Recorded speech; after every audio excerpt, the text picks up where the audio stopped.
Aku lagi baca-baca berita. Ternyata tuh sekarang lagi zamannya PHK ya di mana-mana. Iya. Juga kayaknya ditambah tuh nyari kerja sekarang tuh susah banget gitu.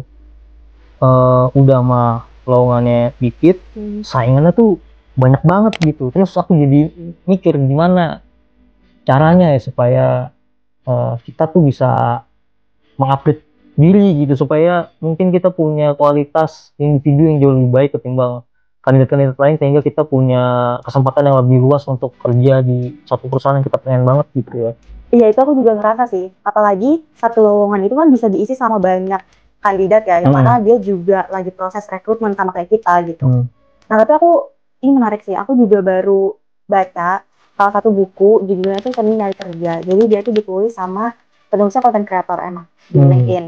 Dan dia banyak ngomongin tentang self improvement, self development, terutama tips-tips buat nyari kerja. Nah, tapi menariknya di buku ini tuh dia nggak cuma ngomongin tips yang template gitu loh, kayak how to make CV atau portfolio atau bikin cover letter buat ke HRD, tapi dia tuh lebih ngomongin mentalitas cari kerja, terus gimana seninya cari kerja biar kita tuh paham bahwa penolakan itu tuh nggak selalu buruk gitu loh untuk proses rekrutmen kerja gitu. Ada satu hal yang dia bawa yaitu tentang eksistensi ya. Jadi ada momen ketika kita sebagai kandidat gitu sadar bahwa kita tuh punya ijazah, kita punya skill, tapi kita tetap ngerasa nggak punya tempat gitu loh di dunia ini untuk bekerja. Padahal balik lagi kita punya ijazahnya, kita punya skill, dan kita tahu kita bisa gitu. Tapi tetap nggak ada tempat untuk kita. Nah, itu tuh ternyata banyak banget dilalui sama semua orang, dan di situ buku itu ngebahas soal itu juga gitu. Dan dari buku ini aku belajar banyak sih soal gimana ngebangun mindset dan mentalitas itu kan. Nah, tapi pada akhirnya ya nggak bisa dipungkiri ya, kan cari kerja itu melelahkan ya tentu dari semua rekrutmen itu. Tapi kadang kan kita ngerasa mandek dan juga nggak kreatif ya di tengah proses kita rekrutmen gitu. Jadi alhasil sedikit-sedikit kita ngerasa marah, sedikit-sedikit ngerasa bete gitu loh, kayak kapan nih giliran aku dapat kerjaan itu gitu.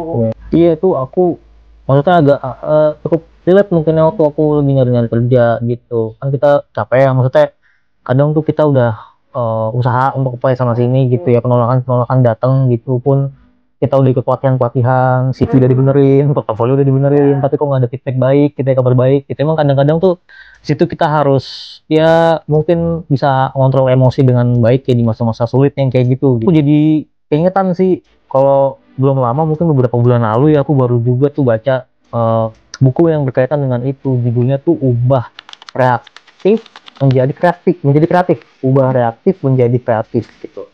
Nah, buku ini tuh kalau tadi misalnya kamu kan bukunya mengenai soal kerja dan tujuan gitu ya. Nah, kalau buku ini tuh ngajak kita ngobrol soal hal yang seringkali mengacaukan pikiran kita dan perasaan kita gitu ya, apalagi kalau bukan emosi dan mindset. Nah, itu kan dua hal yang penting banget gitu ya.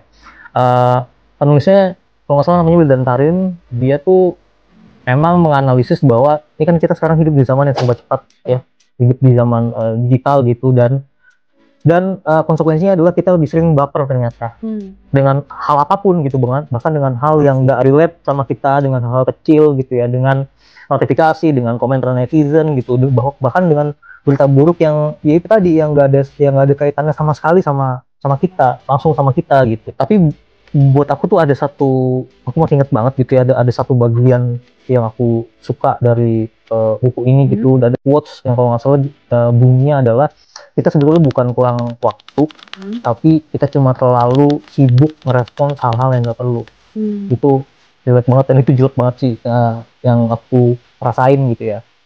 Nah, tadi balik lagi, kita kan lagi hidup di zaman ini, zaman dimana kerja susah gitu ya, sampai susah banget untuk nggak gegabah gitu. Nah, buku ini tuh ngajarin kita buat ngambil jeda ya sama segala hal gitu, buat punya kesadaran kapan harus marah, kapan harus netral, kapan harus bertindak gitu. Dan karena ternyata banyak kecemasan kita itu datang dari pola pikir otomatis yang kita bentuk gitu ya, bukan dari kenyataan itu sendiri. Nah, setelah baca buku ini, aku tuh lebih bisa ngerem gitu, nggak buru-buru overthinking, nggak buru-buru, tadi balik ke judulnya ya, nggak buru-buru reaktif gitu. apa ngeburu-buru ya kemudian nyawahin diri sendiri gitu yang kadang bikin sengsara, bikin sedih gitu ya.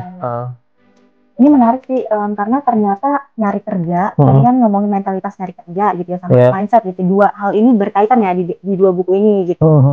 Dan ternyata dari yang kakak omongin tadi, kita tuh sulit ya melakukan hal-hal produktif lainnya kalau pikiran kita sendiri aja tuh nggak jernih. Oh iya, betul. Apply kerjaan itu tadi. Iya, apalagi kalau kita hilang arah kan, karena situasi mental kita yang lagi kayak gitu. Padahal kita cuma bisa, padahal yang kita butuhin tuh kadang gitu ya, perlu melihat dari sisi lain aja, dari POV lain gitu ya. Gitu. Dan yang penting jangan jalan sendiri sih, karena dari sharing kayak gini, aku jadi tahu bahwa ada buku yang bisa nemenin dalam proses itu ya. Iya. Tadi sering nyari kerja dan juga ubah kreatif jadi kreatif. Iya. Dan ya itu tadi kalau misalnya fisik kamu penuh gitu ya, dengan emosi-emosi yang lagi kamu rasain gitu, kamu bisa baca buku itu tadi sih yang aku saranin, ubah reaktif jadi kreatif, dan bacanya di Nuntara app gratis pula gitu ya. Kayaknya kita bisa tukar bacaan sih ya. Ya, kita bisa tukar bacaan. Mungkin kita baca sekarang aja kali. Iya.